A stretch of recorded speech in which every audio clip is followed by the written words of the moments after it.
I just can't stand it any longer. Can't stand what? Well, living alone in that big house. I spend so much time by myself, and it isn't good. So I'm going away. Where? I don't know. How long will you be gone? Well, I hadn't thought about it. But would you consider coming with me? I mean... What do you mean? Oh.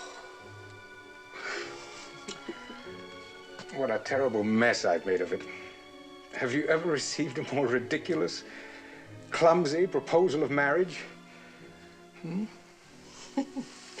Frankly, I really can't say I have.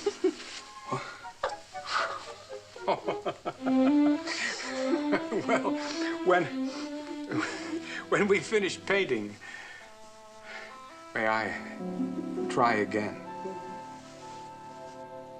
Well, it's a very charming story, Mrs. Hughes, but it seems to have gotten away from your original point, which was murder. But I haven't finished yet. I believe my husband murdered his first wife.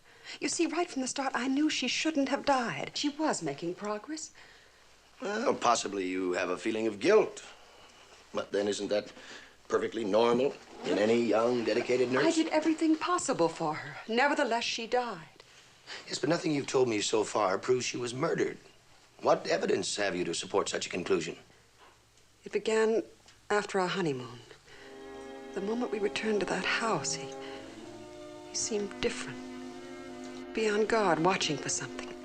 It's hard to put into words. He was withdrawn, difficult to reach. Well, I would like to meet your new boyfriend.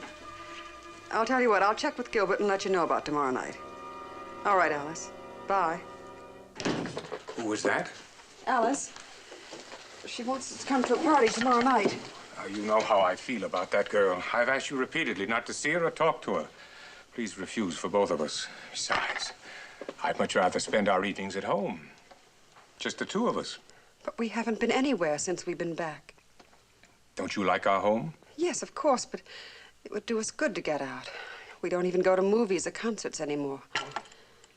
Aren't you happy here? But, Gilbert, you won't let me see any of my old friends. I really can't go on this way. Why not? I don't understand.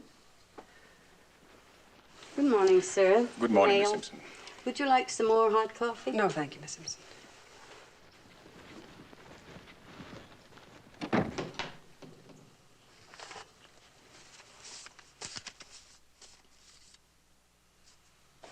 you. My mail is just ads and bills.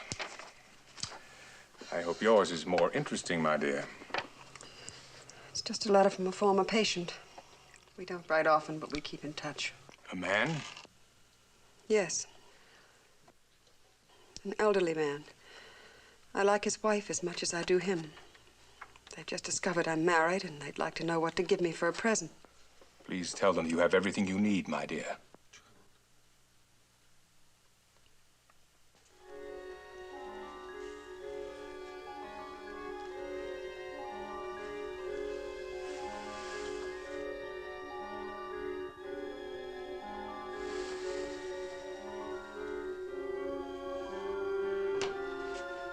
Anything wrong, darling? Gilbert? Dear? Here, Mary. Drink this, then you can go back to sleep. Yes, I know you took some earlier, but this is doctor's orders. He said you'd have another dose tonight. That's fine. That's fine, Mary.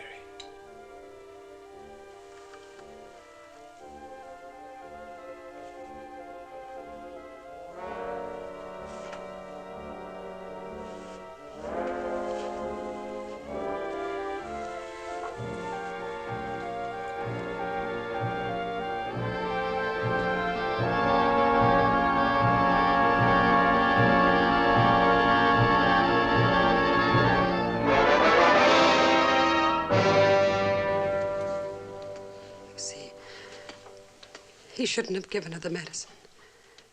He never did. That was my job.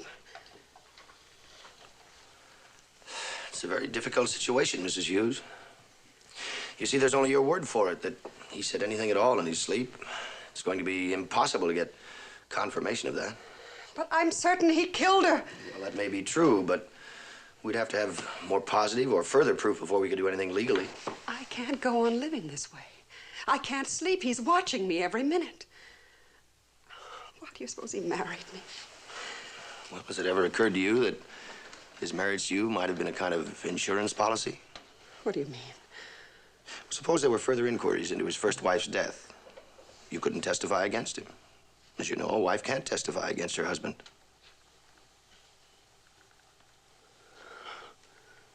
What am I going to do? Does he have any idea at all that you overheard him talking in his sleep? I don't know. But if he ever finds out, he'll kill me.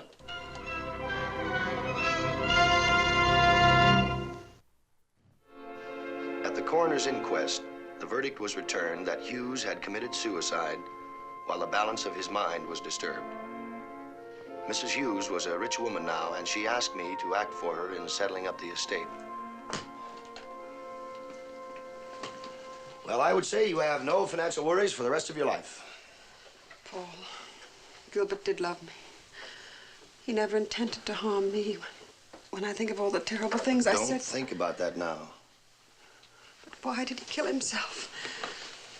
Remorse, probably, over having done away with his first wife.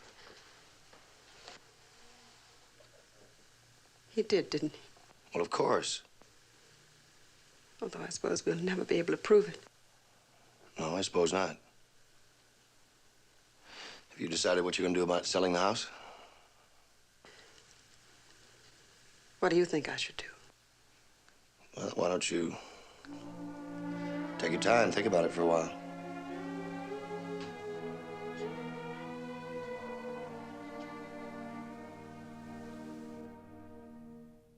An important case? Very important. I think right now I don't really know. I could let my client go to jail. I don't think he'd like that. Yeah, but I don't like him coming between me and my wife. All right, then. I'll go sit way on the other side of the room, and you can go back to work. You can work now. Oh, I'm sorry. No, you're not. You love to demonstrate your power over me.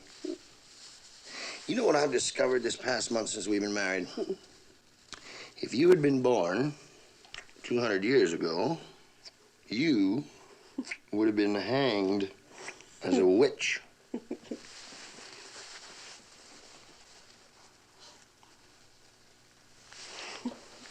All right. I'll be a good girl. Go up to bed and you can get back to your books. I'll be along in a few minutes.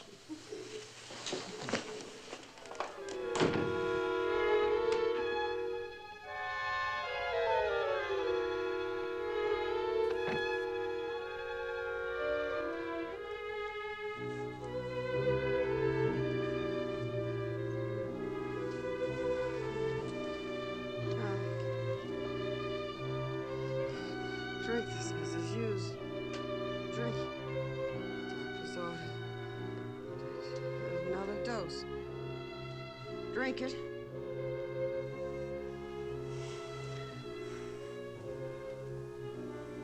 Drink this, Mrs. Hughes.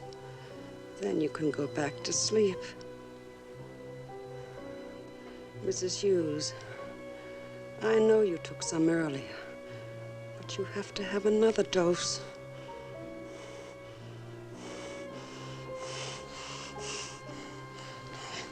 Drink.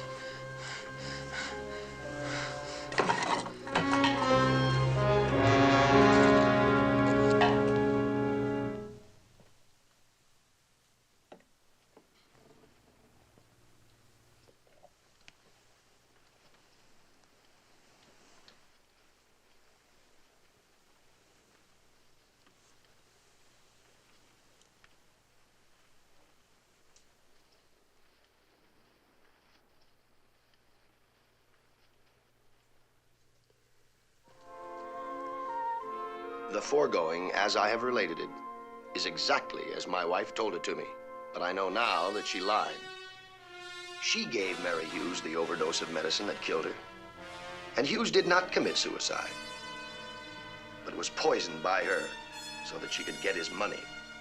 I have no reason to believe that, having gotten away with 2 profitable murders, she would stop at a 3rd. Now I must not permit either a glance or a word to give me away. For if she ever suspects that I overheard her talking in her sleep, she will certainly kill me.